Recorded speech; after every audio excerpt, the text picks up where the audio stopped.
சங்கீதம் 84. சேனைகளின் கர்த்தாவே, உமது வாசஸ்தலங்கள் எவ்வளவு இன்பமானவைகள்! என் ஆத்துமா கர்த்தருடைய ஆலய பிரகாரங்களின் மேல் வாஞ்சையும் தவணமுமாயிருக்கிறது. என் இருதயமும் என் மாம்சமும் ஜீவனுள்ள தேவனை நோக்கி கம்பீர சத்தமிடுகிறது. என் ராஜாவும் என் தேவனுமாகிய சேனைகளின் கர்த்தாவே, உம்முடைய பீடங்கள் அண்டையில் அடைக்கலான் குருவிக்கு வீடும் தகைவிலான் குருவிக்கு தன் குஞ்சுகளை வைக்கும் கூடும் கிடைத்ததே.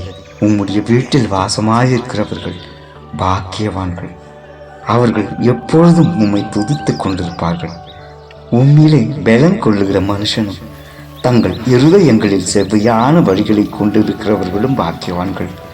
அழுகையின் பள்ளத்தாக்கில் ஒருவன் நடந்து அதை நீரூற்றாக்கிக் கொள்ளுகிறார்கள்.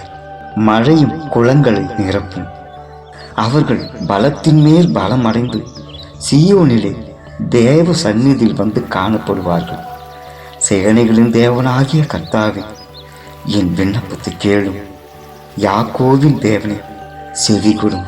என் கேடகமாகிய தேவனே, கண்ணோக்கமாயிரும். நீர் அபிஷேகம் பண்ணினவரின் முகத்தில் பாரும்.